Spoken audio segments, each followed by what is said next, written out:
Okay जी। अच्छा, कोई left तो नहीं ना करके गया, सारे पूरे ही आई थिंक।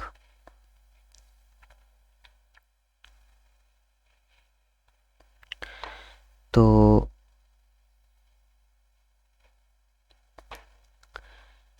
अच्छा जी, आज हम देखेंगे डिज़ाइन डॉक्यूमेंट।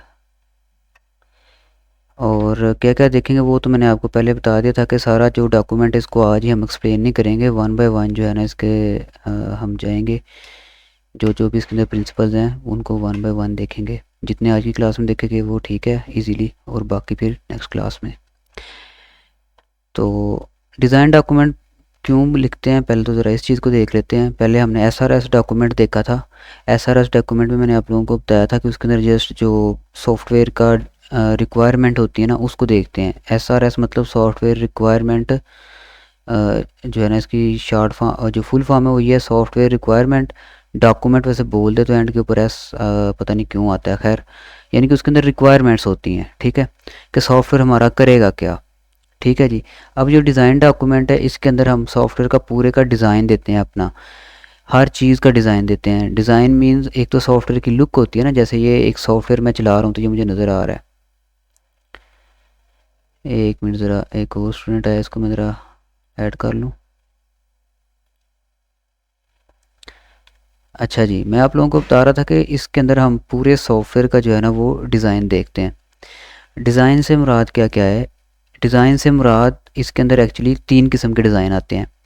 एक हमारा डेटाबेस का डिज़ाइन। डेटाबेस वो चीज़ होती है जिसके अंदर हमारे सॉफ्टवेयर का सारा डाटा जाके स्टोर हो रहा होता है, ठीक है ना। यानी कि अगर कोई स्कूल मैनेजमेंट का सॉफ्टवेयर है जिसके अंदर स्टूडेंट का सारा डाटा स्टोर होता है, किसने कितनी फ़ीस दी है, कितनी किसी की फ़ीस है, उसका नेम, उसका इमेज, सारा डाटा, जितना भी सॉफ्टवेयर का सारा डाटा होता है वो जाके स्टोर हो रहा होता है एक डेटाबेस के अंदर। डेटाबेस भी एक सॉफ्टवेयर होता है जो सिर्फ डाटा को स्टोर करता है। ओके। उसके अलावा जो है, मैं यहाँ पर ज़रा पेन ही ओपन कर लेता हूँ ताकि आप लोगों को साथ साथ समझ आए कि हम किस किस चीज़ का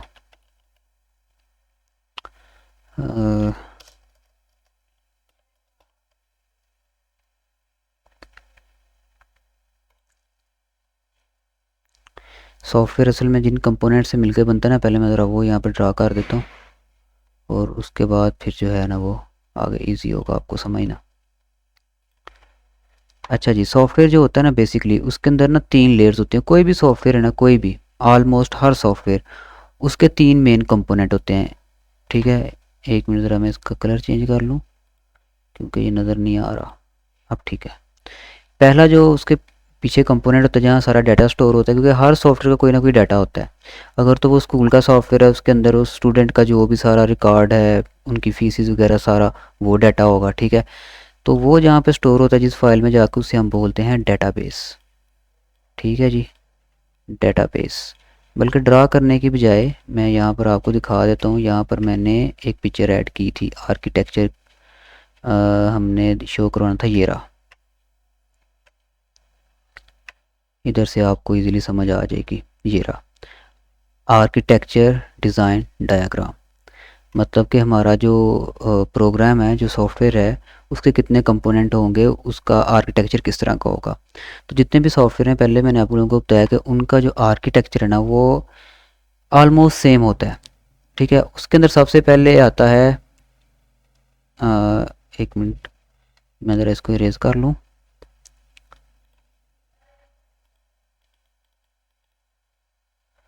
ठीक है जी। सबसे पहली जो लेयर आती है ना वो आती है जी डेटाबेस की, ठीक है, जहाँ पर सारा डाटा स्टोर होता है। उसके बाद आती है एप्लीकेशन सर्वर की, या जिसको हम बैकएंड भी बोलते हैं, ठीक है। बैकएंड के अंदर हमारा सारा कोड रन हो रहा होता है। वो कोड रन हो रहा होता है जो यूज़र को नज़र नहीं आता, या जो सॉफ्टवेयर यूज़ कर रहा है उसको नज़र नहीं आता। तो उसके बाद जो सबसे ऊपर वाली लेयर होती है उसे हम कहते हैं वेब इंटरफेस, या फिर इंटरफेस। वेब इंटरफेस इसलिए लिखा हुआ है यहाँ पर क्योंकि हम वेब का प्रोजेक्ट बना रहे हैं, इसलिए यहाँ पर वेब इंटरफेस लिखा हुआ है। तो मेन चीज़ें क्या हुई, इंटरफेस यानी कि जो यूज़र को नज़र आ रहा होता है, जो सॉफ्टवेयर यूज़ कर रहा होता है, जो बंदा, उसको जो नज़र आ रहा होता है वो होता है इंटरफेस। उसके बाद होता है एप्लीकेशन प्रोग्राम्स, या फिर एप्लीकेशन की प्रोग्रामिंग, ठीक है, जो किसी को नज़र नहीं आ रही होती। और उससे नीचे होता है डेटाबेस मैनेजमेंट सिस्टम, यानी कि जहाँ पर उस सॉफ्टवेयर की फ़ाइल स्टोर हो रही होती हैं।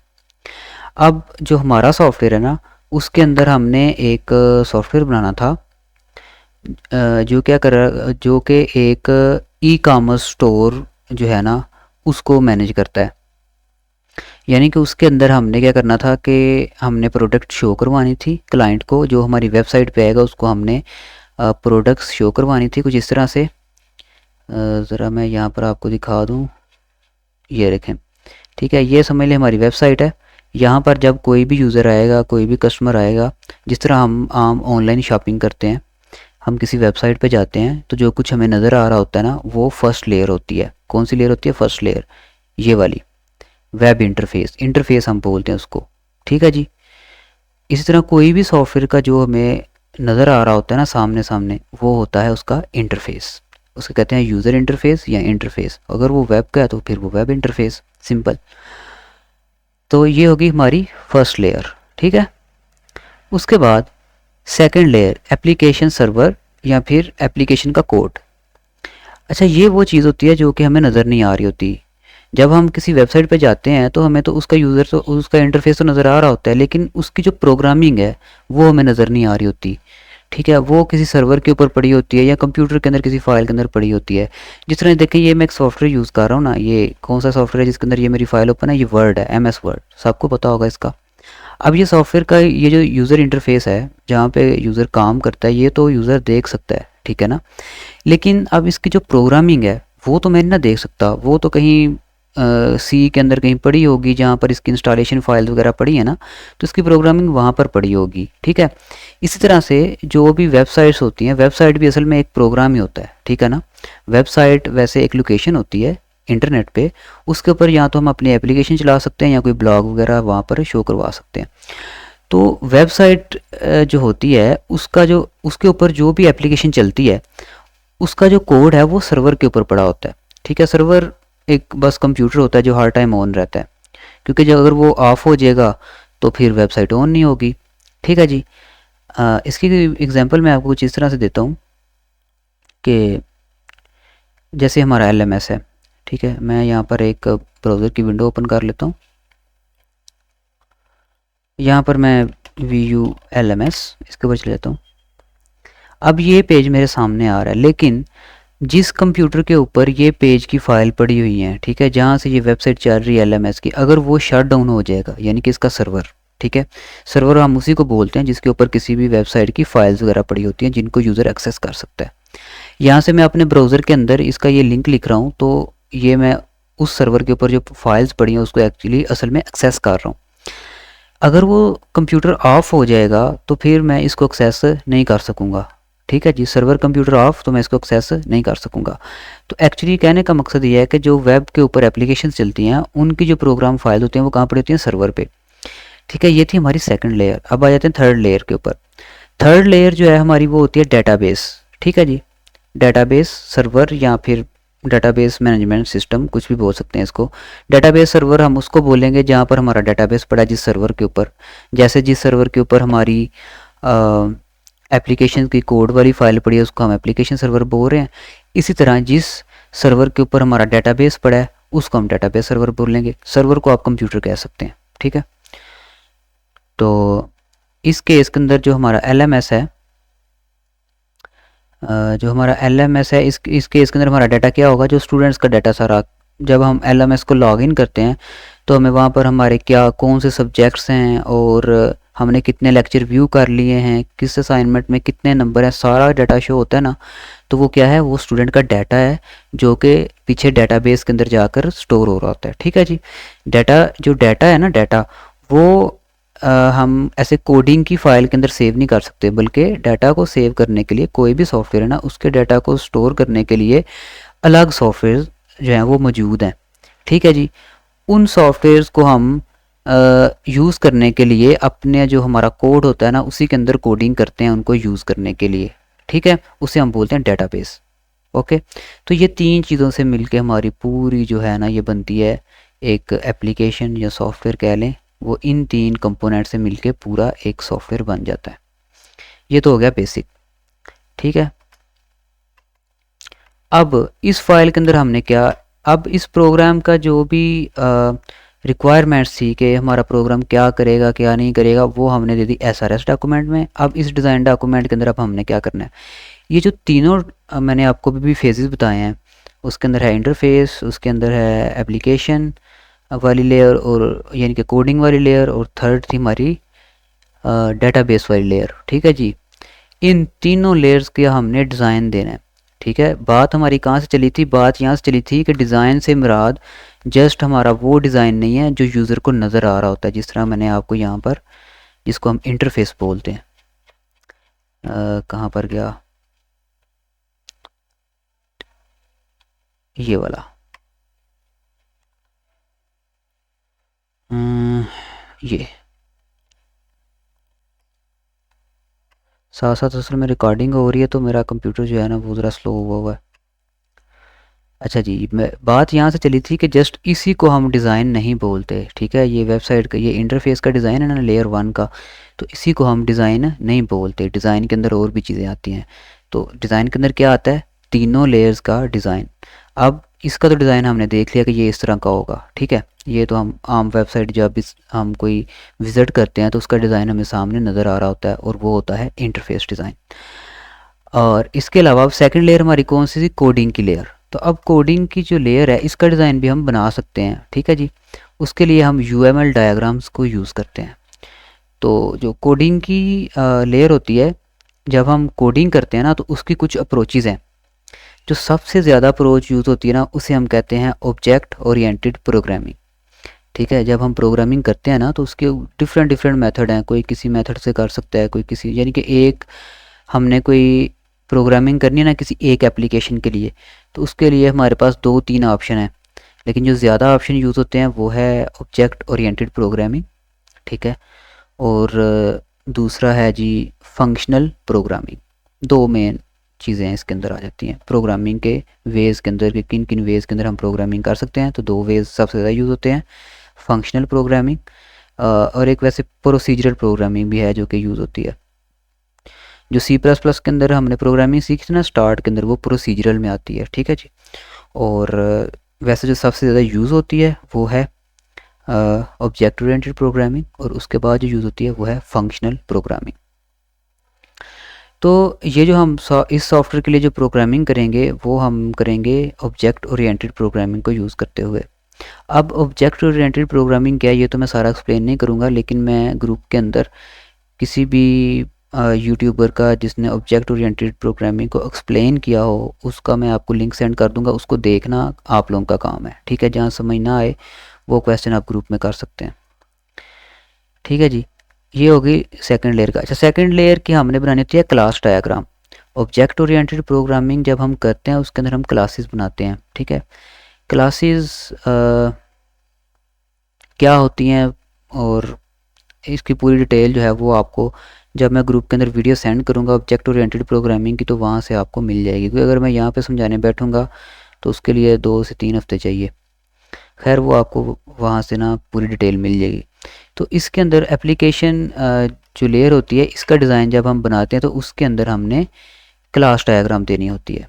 ओके, क्लास असल में क्या होती है मैं आपको थोड़ा सा बता देता हूँ कि हमारा जो पूरा प्रोग्राम है ना उसको हम डिफरेंट मॉड्यूल्स के अंदर डिवाइड कर देते हैं। ठीक है जी, यानी कि हमारी क्लास के अंदर कौन से मेन जो फंक्शन है, जैसे मेन क्या होगा, यूज़र होगा, एडमिन होगा, और इस तरह जो मेन एंटिटीज़ होती हैं। ठीक है, एंटिटीज़ जो होती हैं मेन उनको हम डिवाइड कर देते हैं। जिस तरह प्रोडक्ट एक एंटिटी है हमारे सॉफ्टवेयर में, क्योंकि हमारा एक ई-कॉमर्स का सॉफ्टवेयर है जहाँ हम ऑनलाइन शॉपिंग करते हैं ना। तो एक दफ़ा मैं ज़रा यूज़र इंटरफेस पे चला जाऊँ तो यहाँ से हमें समझने में आसानी होगी। जैसे देखें ये कैटेगरीज़ है तो कैटेगरी भी एक एंटिटी होगी, ऑर्डर हिस्ट्री एक होगी, तो हम इनकी ना अलग अलग क्लासेस बना देते हैं। ओके, ऑर्डर हिस्ट्री की अलग से क्लास होगी, कैटेगरी की अलग से क्लास होगी, और कैटेगरी की क्लास क्या करेगी, कैटेगरी क्रिएट करेगी, डिलीट करेगी, रीनेम करेगी। ठीक है, यानी कि कैटेगरी के रिलेटेड जितने भी फंक्शन है वो सारे कैटेगरी क्लास में आ जाएंगे। प्रोडक्ट से रिलेटेड जितने भी फंक्शन है वो सारे प्रोडक्ट क्लास में चले जाएंगे। प्रोडक्ट क्लास क्या कर सकती है, प्रोडक्ट अगर लेट्स सपोज मेरी वेबसाइट है मैंने किसी से बनवाई है तो ज़ाहिर बात है उसके ऊपर मैंने प्रोडक्ट्स लगानी है। ठीक है, जो कि यूज़र को नज़र आनी चाहिए ताकि यूज़र बाय कर सके। तो मैं क्या करूँगा कि उस प्रोडक्ट की पिक्चर खींचूँगा, अपनी वेबसाइट पे लगाऊँगा, उसका नेम शेम लिख के फिर उसको मैं ओके करूँगा तो वो मेरी वेबसाइट के ऊपर शो होना शुरू हो जाएगी। तो इसकी जो प्रोग्रामिंग है इस सारे काम की वो किस क्लास में होगी? प्रोडक्ट क्लास के अंदर। ठीक है, इस तरह से हम हर एंटिटी जो है, जैसे ये शिपिंग कार्ट है तो इसकी हम, ये आपको नज़र आ रहा होगा, ये ट्रॉली सी, इसको हम शिपिंग कार्ट बोलते हैं, आपको पता ही होगा। तो इसकी हम अलग से क्लास बना देंगे। इस तरह जितनी एंटिटीज़ होती हैं, बाकी ये हमें देखना होता है हर सॉफ्टवेयर में कि कितनी एंटिटीज़ हैं, किन की हमने क्लास बनानी है, किन का काम जो है वो क्लास बनाए बगैर चल सकता है। ठीक है, जैसे यहाँ पर ये एक सर्च बॉक्स है ना, ठीक है, हम सर्चिंग भी कर सकते हैं, ये हम बनाएंगे इंशाल्लाह। जब मैं सॉफ्टवेयर बनाऊँगा तो सारा आपको मैं ये दिखाऊँगा। तो इसके अंदर सर्च की फैसिलिटी भी होगी, तो इसके लिए क्लास बनाने की ज़रूरत नहीं होती, इसको हम डायरेक्टली कर सकते हैं। ठीक है ना। खैर जितनी आपकी प्रैक्टिस होगी उतना आप लोगों को पता होगा कि भाई किसकी क्लास बनानी चाहिए और किसकी नहीं बनानी चाहिए।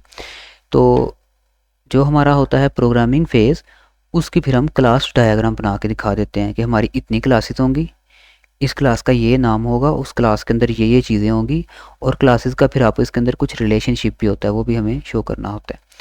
तो कहने का मकसद ये है कि जो हमारा होगा ना कोडिंग वाली लेयर या एप्लीकेशन कोड लेयर, उसका हम क्लास डायग्राम बनाते हैं, वही इसका डिज़ाइन होता है। ठीक है, पहली लेयर का डिज़ाइन जो है वो तो हमें सामने नज़र आ जाता है। ठीक है, इंटरफेस। दूसरी लेयर का भी अब डिज़ाइन मैंने बता दिया कि वो क्लास डायग्राम जो है वो दूसरी लेयर का डिज़ाइन होता है। अब आ जाती है डेटाबेस वाली लेयर। ठीक है, इसका जो डिज़ाइन होता है वो जो क्लास डायग्राम है उससे मिलता जुलता होता है। ठीक है जी। अब जो डेटाबेस है ना, ये दो किस्म के होते हैं। जिस तरह से प्रोग्रामिंग जो है वो हम 2 या 3 तरीक़ों से कर सकते हैं, बल्कि तरीके बहुत ज़्यादा हैं, लेकिन जो आम यूज़ होते हैं उनके नाम मैंने आपको बताए थे। Object oriented programming, functional programming और प्रोसीजरल प्रोग्रामिंग। ठीक है, इसी तरह से डेटाबेस के अंदर डाटा को स्टोर करने के लिए हमारे पास जो मेन तरीके यूज़ होते हैं वो 2 हैं, बल्कि आई थिंक है ही 2 हैं। एक है जी टेबल्स की फॉर्म के अंदर डाटा को स्टोर करना। ठीक है, ये इसका प्रॉपर नेम नहीं है, मुझे इसका यहाँ से प्रॉपर नेम मैं आपको ज़रा सर्च करके बता दूँ। यानी कि एक के अंदर हम जो डाटा है ना वो टेबल की फॉर्म के अंदर स्टोर करते हैं, और एक के अंदर हम प्रोग्रामिंग के थ्रू अपना डाटा स्टोर करते हैं।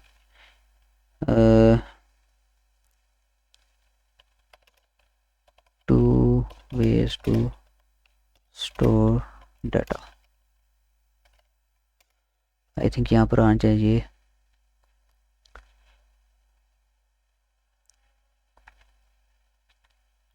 टू टाइप्स लिखूंगा, आई थिंक फिर आएंगे टू टाइप्स डेटाबेस। अब आएंगे, हाँ ये आ गया। एक है रिलेशनल डेटाबेस सिस्टम, ठीक है, और एक है no SQL database system. Mainly 2 इसकी टाइप्स हैं, एक है रिलेशनल और एक है नॉन रिलेशनल। तो टेबल के अंदर क्योंकि डिफरेंट कॉलम्स होते हैं, ठीक है, कॉलम्स होती हैं, रोज़ होती हैं, तो उन कॉलम और रोज़ का एक दूसरे के साथ रिलेशनशिप बन रहा होता है, इसलिए हम इसको रिलेशनल डेटाबेस बोलते हैं। जैसे यहाँ पर मैं आपको डेटाबेस ओपन करके दिखाता हूँ ज़रा कोई। तो यहाँ पर मेरा है एसक्यूएल सर्वर मैनेजमेंट स्टूडियो, इसके अंदर हम अपना डेटाबेस बना सकते हैं। ये एक डेटाबेस मैनेजमेंट सॉफ्टवेयर है। ठीक है, इसके अंदर हम अपनी मुख्तलिफ एप्लीकेशन जो हम बनाते हैं ना उनका डेटाबेस बना सकते हैं। इसको ज़रा ओपन होने में थोड़ा सा टाइम लगेगा। ओके, ये ओपन हो गया एंड ये कनेक्ट हो गया। अब इसको मैं यहाँ पर ले आता हूँ। ठीक है जी। अच्छा, आप यहाँ पर देखें, ये साइड के ऊपर मुझे नज़र आ रहा है डेटाबेसेस। इसके ऊपर क्लिक करता हूँ तो यहाँ पर ये 3 डेटाबेसेस मुझे शो हो रहे हैं, ई कॉम वेब, खरीदो और प्रोजेक्ट डीबी। यहाँ पर हमने जो अपनी एप्लीकेशन बनाते हैं ना, ठीक है, लाइक कोई अगर सॉफ्टवेयर इंजीनियर है या सॉफ्टवेयर बनाता है, तो वो जितने सॉफ्टवेयर बनाएगा ना उसका हर सॉफ्टवेयर का उसको अलग से डेटाबेस बनाना पड़ेगा। ठीक है, लेट्स सपोज मैं एक होटलिंग का सॉफ्टवेयर बनाना चाह रहा हूँ। ठीक है, कोई होटल है वो मेरे से सॉफ्टवेयर बनाना चाह रहा है, तो यहाँ पर मुझे एक अलग से आके एक सॉफ्टवेयर मतलब डेटाबेस क्रिएट करना होगा होटल के नाम से। ठीक है, तो वो फिर होटलिंग वाली जो एप्लीकेशन बनाऊंगा उसका सारा डाटा उस डेटाबेस में जाएगा। खैर अभी जिस प्रोजेक्ट के ऊपर मैं काम कर रहा हूँ ये तीनों डेटाबेस उसी के हैं जो कि मैंने टेस्ट करने के लिए, एक तो ओरिजिनल है, बाकी ये दो मैंने टेस्ट करने के लिए बनाए थे। इनके अंदर अगर मैं आपको लेके जाऊँ तो यहाँ पर ये देखें, आपको नज़र आ रहा है टेबल्स, ठीक है। और यहाँ पर डिफरेंट टेबल्स बने होंगे जो कि मैंने बनाए हैं। ये एडमिन का टेबल है, ये कार्ड का टेबल, कैटेगरी का टेबल। इसके अंदर कोई भी एक टेबल मैं ओपन करता हूँ, जैसे एडमिन का ओपन कर लेता हूँ। तो यहाँ पर एडिट टॉप 200 रोज़, और यहाँ पर आपको ये डेटाबेस नज़र आएगा। ये देखें यहाँ पर ये आईडी होती है, ठीक है।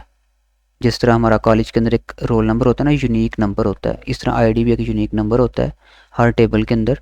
और फिर ये सेकंड रो मैंने बनाई हुई है एडमिन नेम के नाम की, तीसरी है जी एडमिन पासवर्ड के नाम की, और चौथी है एडमिन मेल के नाम की, ठीक है। तो इस तरह ये सारा डाटा ना टेबल फॉर्म के अंदर स्टोर होता है। अब देखें ज़रा ये वाली जो ये वाला जो कॉलम है ना, इसका इस कॉलम के साथ कोई ना कोई लिंक है। क्या लिंक है कि ये अगर एडमिन नेम बता रहा है ये कॉलम, तो ये एडमिन पासवर्ड बता रहा है, ठीक है। तो इन दोनों का आपस में लिंक हुआ ना, इसलिए इसको हम रिलेशनल डेटाबेस बोलते हैं। ये टेबल की फॉर्म के अंदर होता है, जिस तरह ये देखें आप, ये टेबल ही है, ठीक है जी। और ये इसके अंदर कॉलम्स हैं और ये रो है। एक रो के अंदर एक यूज़र का डाटा होगा।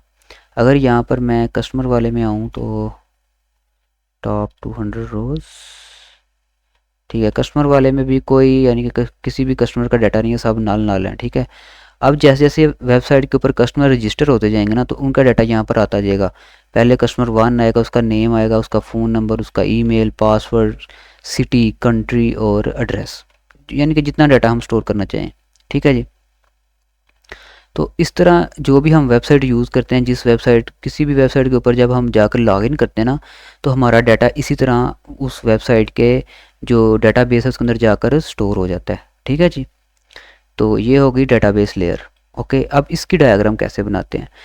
इसकी डायग्राम के अंदर हम, या इसके डिज़ाइन के अंदर हमने क्या करना होता है, ये जो टेबल्स है ना, इनकी हमने डायग्राम बनानी होती है, और इनका फिर हमने आपस के अंदर जो रिलेशन है वो भी वहाँ पर शो करवाना होता है। बाकी इनका रिलेशन क्या है, किस तरह से बनता है, इसकी वीडियो भी मैं आपको ग्रुप के अंदर दे दूँगा, ठीक है जी। तो आपको जो आपका जो होमवर्क है ना, वो दो चीज़ों का मैं दे रहा हूँ। एक तो आपने ऑब्जेक्ट ओरिएंटेड प्रोग्रामिंग जो है वो देखना है, और एक जो है आपने देखना है डेटाबेस डिज़ाइन, ठीक है। ये दो चीज़ें हो गई। और ये अगर आप मतलब पहले जो है ऑब्जेक्ट ओरिएंटेड प्रोग्रामिंग का आपको दे दूंगा, और उसके बाद फिर डेटाबेस डिज़ाइन का दे दूंगा, ताकि आपको इन डेप्थ जो है ना वो चीज़ों की समझ आ सके। अच्छा, इसका अगर डिज़ाइन में आपको थोड़ा सा यहाँ पे दिखाऊँ ना, तो यहाँ पर आके मुझे करना होगा न्यू डेटाबेस डायग्राम। ये टेबल का नेम आ गया। ये ना सॉफ्टवेयर है डेटाबेस मैनेजमेंट का सॉफ्टवेयर है, जिसका नाम है Microsoft SQL server management studio. तो इसके अंदर ये एक फ़ंक्शन मिलता है कि इस फंक्शन को यूज़ करके हम जो डेटाबेस डायग्राम है वो ऑटोमेटिकली बना सकते हैं, ठीक है ना। तो ये उसके थ्रू मैं डेटाबेस डायग्राम बनाने लगा। ये भी टेबल्स को 1 बाय 1 ऐड कर रहा है। तो क्लोज पे क्लिक करता हूँ तो ये देखें, ये भी रिलेशनशिप मैं सबके नहीं बनाए, जस्ट इन 2 टेबल्स के रिलेशनशिप बनाए हैं, तो यहाँ पर शो कर रहा है। रिलेशनशिप असल में क्या होता है ये भी थोड़ा सा आपको बता देता हूँ। ये देखें, अब ये ना दो टेबल हैं, एक है कैटेगरी का और एक है प्रोडक्ट का। प्रोडक्ट के अंदर जो प्रोडक्ट की सारी इन्फॉर्मेशन है ना वो आके सेव होती है, और कैटेगरी के अंदर कैटेगरी की जो सारी इन्फॉर्मेशन है वो स्टोर होती है, यानी हम कितनी कैटेगरीज बनाना चाहते हैं। अब हमारी क्लोथिंग की वेबसाइट है ना, तो वहाँ पर ज़ाहिर बात है मैन की क्लोथिंग होगी, वुमेन की क्लोथिंग होगी, उसके बाद उसकी मज़ीद कैटेगरीज होंगी, ठीक है। इसके अंदर वैसे मुझे सब कैटेगरीज़ का भी एक टेबल बनाना चाहिए था। जैसे मेंस के अंदर शलवार कमीज़ है, कुर्ता और पता नहीं क्या क्या कैटेगरीज होती हैं, इस तरह वुमेंस के अंदर भी वुमेन के अंदर भी होती है कैटेगरी काफ़ी सारी। लेकिन मैंने सिंप्लिसिटी के लिए जस्ट कैटेगरीज जो है ना ये एक टेबल बनाया हुआ है। तो अब जो प्रोडक्ट और कैटेगरी है इसका एक लिंक बनता है आपस में। वो क्या बनता है कि देखें, प्रोडक्ट की कोई ना कोई कैटेगरी होगी, ठीक है। ऐसे है ना, प्रोडक्ट की कोई ना कोई कैटेगरी होती है। तो प्रोडक्ट की एक प्रोडक्ट जो है उसकी कैटेगरी कौन सी है उसको शो करने के लिए हम क्या करते हैं कि देखें, यहाँ पर मैंने एक प्रोडक्ट आईडी जो है ये एक जैसे मैंने कॉलम लिया हुआ है, ठीक है। इसी तरह यहाँ पर मैंने एक लिया होगा कैट आईडी, ठीक है ना। कैट आईडी अब क्या है, कैट आईडी ये वाला कॉलम है, ठीक है ना। यही यहाँ पर आ रहा है कैट आईडी के नाम से, ये जो कॉलम है वो यहाँ पर आ रहा है। अब जब कैट आईडी इस टेबल में आ जाएगी तो अगर मैं यहाँ पर जाऊँ कैटेगरी टेबल के अंदर, व्यू टेबल स्टैंडर्ड, ये देखें, जब मैं एक मिनट इसका ज़रा व्यू में थोड़ा सा और चेंज करता हूँ, कॉलम नेम, बल्कि नहीं ऐसे भी नहीं, कस्टम नहीं, ये भी नहीं, स्टैंडर्ड, ओके जी ऐसे ही रखते हैं। देखिए ज़रा, जब मैं कोई कैटेगरी ऐड करूँगा ना, लेट्स सपोज मैंने शलवार कमीज़ की कैटेगरी ऐड की, तो जैसे ही शलवार कमीज़ की कैटेगरी ऐड करूँगा तो उस कैटेगरी को कोई एक नंबर भी मिल जाएगा, ठीक है ना, यानी कि उसकी कोई एक आईडी बन जाएगी। इसके मुझे टेबल में ही जाना पड़ेगा, फिर आप लोगों को सही समझ आएगी। कैटेगरीज, और इसके मैं आया टॉप 200 रोज़ एडिट करने, ठीक है। ये देखिए मैंने ऐड की भी हुई हैं, ग्लासेस है, शलवार कमीज़, कुर्ता, किड्स कमीज़, और फिर ये किड, यानी कि वैसे टेस्टिंग के लिए मैं जो है ना ये ऊट पटांग सी कैटेगरीज जो है ना ये ऐड कर रहा था। तो ये देखें जो ग्लासेस की कैटेगरी है इसकी आईडी क्या है 5, शलवार कमीज़ की क्या है 6, कुर्ते की क्या है 7, किड्स कमीज़ की क्या है 8, और इसी तरह जो किड कैटेगरी है इसकी जो आईडी है वो क्या है 11। ठीक है जी, समझ लग गई ना आप लोगों को, यानी कि हर रिकॉर्ड की कोई ना कोई एक आईडी होगी, ठीक है। तो जब हम रिलेशनशिप बनाएंगे ना, कहाँ गया भाई हमारा रिलेशनशिप, ये रहा। जब हम रिलेशनशिप बनाएंगे ना इन दो टेबल्स का, तो इस टेबल के अंदर क्या जा रहा है कैट आईडी, यानी कि ये आईडी, जब हम आईडी लेके जाएंगे इस टेबल के अंदर तो उस आईडी के जो रिलेटेड जो नाम है ना वो ऑटोमेटिकली इस टेबल के अंदर चला जाएगा, ठीक है ना।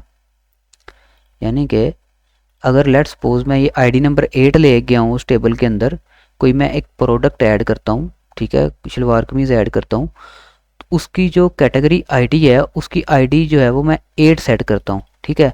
तो क्योंकि कैटेगरी टेबल और प्रोडक्ट टेबल का आपस में रिलेशनशिप है, तो हमारा प्रोग्राम देखेगा जाके कैटेगरी टेबल के अंदर के 8 नंबर पे कौन सी कैटेगरी पड़ी है, तो 8 नंबर पे किड कमीज़ की कैटेगरी पड़ी है, तो वो ऑटोमेटिकली उसका नेम उसके साथ अटैच कर देगा, ठीक है। इस तरह से रिलेशनशिप काम करते हैं। बाकी रिलेशनशिप की काफ़ी सारी टाइप्स होती हैं, ठीक है ना, और इनके अंदर काफ़ी कुछ होता है, तो वो आपको मैं जो वीडियो शेयर करूँगा उसके अंदर आपको पता लग जाएगा, ठीक है जी। और इस तरह से हम ना ये रिलेशनशिप ऐसे अटैच कर के सारा कुछ इस तरह से हम एक डायग्राम बनाते हैं जिसको हम बोलते हैं डेटाबेस डिज़ाइन, जो कि हमारी लेयर 3 जो है डेटाबेस लेयर उसका डिज़ाइन होता है, ठीक है। तो इतनी लंबी डिस्कशन का आज का मतलब ये था कि जो डेटाबेस जो डिज़ाइन डॉक्यूमेंट हम बनाते हैं उसके अंदर हम हमारी जो तीनों लेयर्स हैं उनका हम डिज़ाइन देते हैं, ठीक है जी। पहली लेयर का डिज़ाइन सिंपल होता है, वो सारे देखते हैं, वो तो एक आम यूज़र भी देख सकता है जैसे पहले बताया। दूसरी और तीसरी लेयर का डिज़ाइन जो है वो सॉफ्टवेयर इंजीनियर्स ही बनाते हैं, ठीक है, और वो हमारे काम का ही होता है, ठीक है ना जी। लेयर 1 का भी जो डिज़ाइन है वो सॉफ्टवेयर इंजीनियर ही बनाते हैं, लेकिन वो कस्टमर भी आके देख सकता है, यानी कि जो भी सॉफ्टवेयर यूज़ कर रहा है वो देख सकता है, लेकिन बाकी 2 लेयर्स का डिज़ाइन जस्ट है वो सॉफ्टवेयर इंजीनियर्स ही आपस में देखते हैं। तो लेयर 1 का डिज़ाइन को इंटरफेस बोलते हैं, लेयर 2 के डिज़ाइन को क्लास डायग्राम, और लेयर 3 जो कि डेटाबेस लेयर है उसके डिज़ाइन को डेटाबेस डिज़ाइन। चलें जी, इतना हो गया, अभी मैं इसको यहाँ ज़रा क्लोज़ कर दूँ।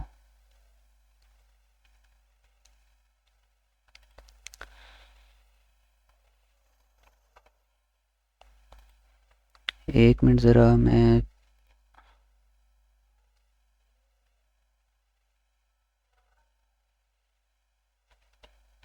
अच्छा जी,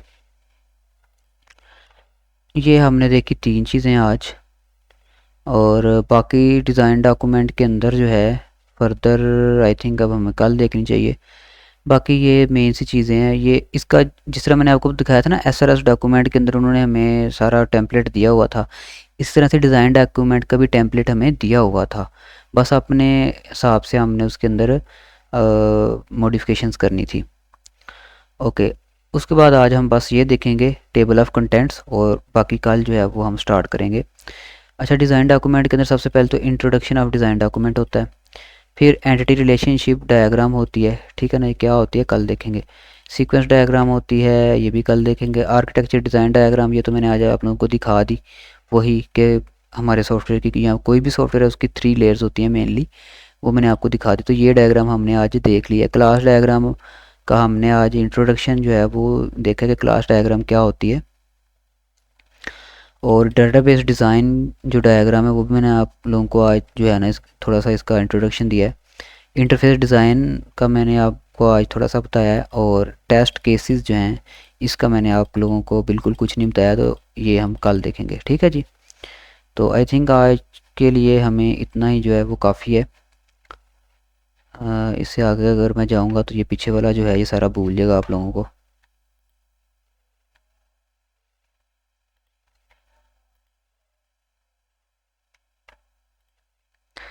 तो बस इतना ही था। अब अगर आप लोगों ने कोई क्वेश्चन पूछे तो वो आप पूछ सकते हैं।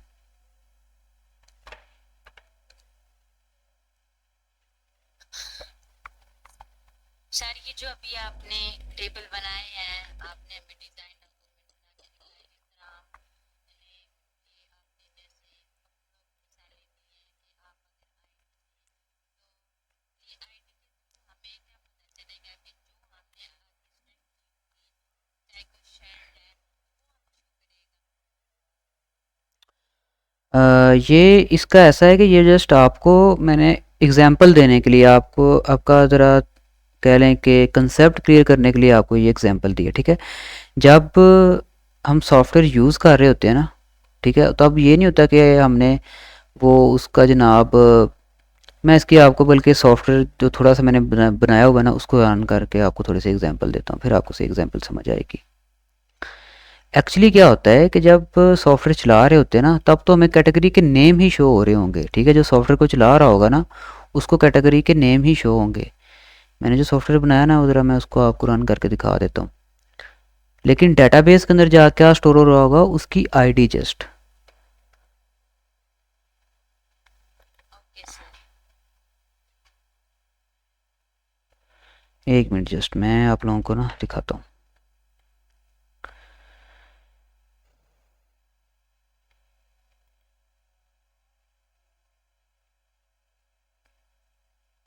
अल्लाह करे उसके अंदर कोई एरर ना हो, क्योंकि उसके ऊपर कल मैं काम कर रहा था तो मैंने काम करते करते जो है ना इसको क्लोज़ कर दिया था।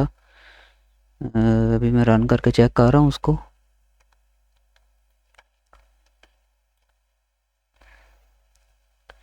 ये है जी हमारा विजुअल स्टूडियो। इसके अंदर जो है ना हम एप्लीकेशन का प्रोग्राम वगैरह लिखते हैं, इसी के अंदर एप्लीकेशन वगैरह बनाते हैं सी शार्प की या ASP.NET वगैरह की। तो अभी मैंने रन के ऊपर क्लिक तो किया है और ये कह रहा है कि इसके अंदर एरर है, लेकिन लास्ट बिल्ड जो है ना वो रन हो सकता है।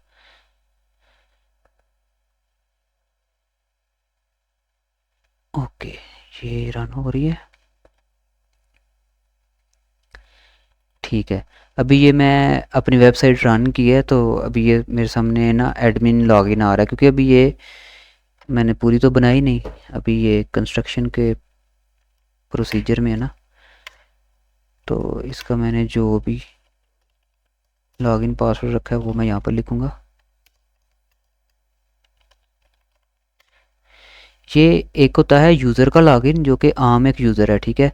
और एक होता है एडमिन का लॉगिन। एडमिन मीन उस बिज़नेस या वेबसाइट का ओनर, और आम यूज़र जो वेबसाइट के ऊपर आकर बाय करता है। जिस तरह आप ऑनलाइन शॉपिंग करते हो तो जिस भी साइट से शॉपिंग करते हो पहले वहाँ पर आपको लॉगिन करना पड़ता है ना, तो वो यूज़र का लॉगिन होता है, ठीक है। और जो उस वेबसाइट को रन कर रहा है जो उसका ओनर है ना, उसको जो लॉगिन करना पड़ता है उसका लॉगिन कुछ इस तरह से होता है, ठीक है ना। उसको हम एडमिन बोलते हैं। और उसके पास कुछ इस तरह से वेबसाइट उसकी शो होती है। उसके पास स्टाफ शो होता है, वेंडर्स, कैटेगरीज, प्रोडक्ट, ठीक है, सारा कुछ। अब मैं अगर प्रोडक्ट पे जाता हूँ ना तो यहाँ पर मैं वैसे भी प्रोडक्ट के ऊपर मैंने काम नहीं किया हुआ, ठीक है ना। यहाँ पर मैं इसलिए क्रिएट न्यू प्रोडक्ट नहीं कर सकता, क्योंकि अगर करूँगा तो मुझे इमेज भी ऐड करनी पड़ेगी, तो इसके ऊपर भी मैंने प्रॉपर काम नहीं किया हुआ। खैर क्रिएट करके देखता हूँ। इसको वैसे नाम रख देते हैं प्रोडक्ट 1, और डिस्क्रिप्शन के अंदर कुछ भी लिख देता हूँ, प्राइस भी कुछ भी दे देता हूँ। और इमेज इमेज एक्चुअली हमें यहाँ पर पिक्चर देनी होगी, लेकिन क्योंकि मैं पिक्चर नहीं दे रहा तो मैं क्या करता हूँ, जस्ट ऐसे लिख देता हूँ, शायद डाटा एंटर हो जाए। और यहाँ पर ये हमें कैटेगरी आईडी पूछ रहा है अभी यहाँ पे, ठीक है ना। लेकिन हमने कैटेगरी आईडी नहीं देनी है, हमने उसका जब ये पूरी वेबसाइट कंप्लीट हो जाएगी ना, तब जस्ट हम यहाँ पर हमें ना एक ड्रॉप डाउन शो होगा, ठीक है। ड्रॉप डाउन मतलब जिसके ऊपर हम क्लिक करते हैं तो हमें ऑप्शन शो होते हैं ना, वो हमें शो होगा यहाँ पे। ड्रॉप डाउन किसको बोलते हैं मैं आपको दिखा देता हूँ। ड्रॉप डाउन मेन्यू,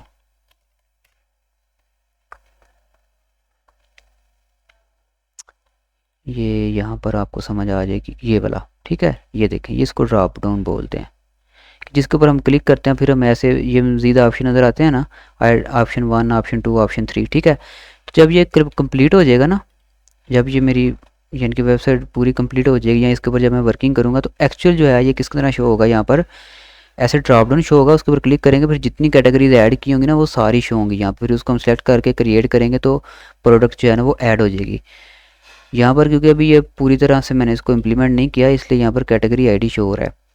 तो जब ये कंप्लीट होगा ड्रॉप डाउन मेन्यू शो होगा। ड्रॉप डाउन मेन्यू में से जो कैटेगरीज हमने रखी होंगी, जैसे यहाँ पर जाता हूँ, तो ये जो कैटेगरीज है ना जो मैंने ऐड की होंगी, ग्लासेस, शलवार कमीज, कुर्ता, ये सारी ये वो वहाँ पर शो होंगी ड्रॉप डाउन मेन्यू में। और फिर इनमें से हम कोई भी सेलेक्ट करेंगे तो वो सिलेक्ट हो जाएगी, और फिर उस प्रोडक्ट जो वो प्रोडक्ट है उसी कैटेगरी से बिलोंग करेगा, ठीक है ना। तो आपको वो वाली जो मिसाल है ना वो जस्ट समझाने के लिए दी थी, शायद आपको अब समझ आ गई हो। अच्छा, इससे नेक्स्ट जो है ना चीज़ वो ये है कि अब यहाँ पर जो प्रोडक्ट वो ऐड करेगा, ठीक है। जब वापस से प्रोडक्ट में जाता हूँ, क्रिएट न्यू पे क्लिक करता हूँ, यहाँ पर ड्रॉप डाउन शो होगा, ठीक है। यानी कि कैटेगरी के नेम शो होंगे, कोई नेम सेलेक्ट कर लेंगे, सेलेक्ट करके क्रिएट कर देंगे तो वो प्रोडक्ट क्रिएट होगी, ठीक है। अब जो वेबसाइट यूज़ कर रहा है उसको तो प्रोडक्ट के नेम शो हो रहे हैं, ठीक है।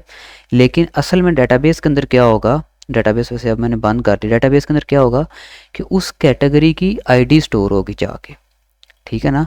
प्रोडक्ट के टेबल के अंदर उस कैटेगरी की आईडी जाकर स्टोर होगी। जैसे ये कुर्ता है ना, ठीक है। तो इस यहाँ पर भी देखें ज़रा, ये आई थिंक आईडी के हिसाब से स्टोर है। तो कुर्ते की आईडी क्या है, 7। तो डेटाबेस के अंदर जस्ट जो प्रोडक्ट का टेबल है वहाँ पर जो कैट आईडी के नाम से रो थी उसके अंदर जाके 7 स्टोर हो जाएगा बस, ठीक है। बाकी जो इसका नेम है कैटेगरी का एक्चुअल नेम वो कहाँ पे स्टोर हो रहा है, कैटेगरी के टेबल में बस। तो ये कहने का मकसद था। आप कुछ समझ आइए। जी सर, थैंक यू। और किसी का कोई सवाल?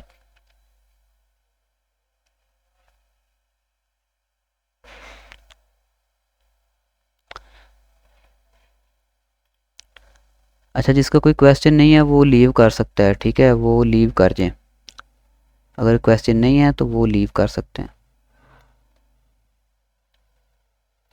सर अल्लाह। जी, अल्लाह हाफिज़।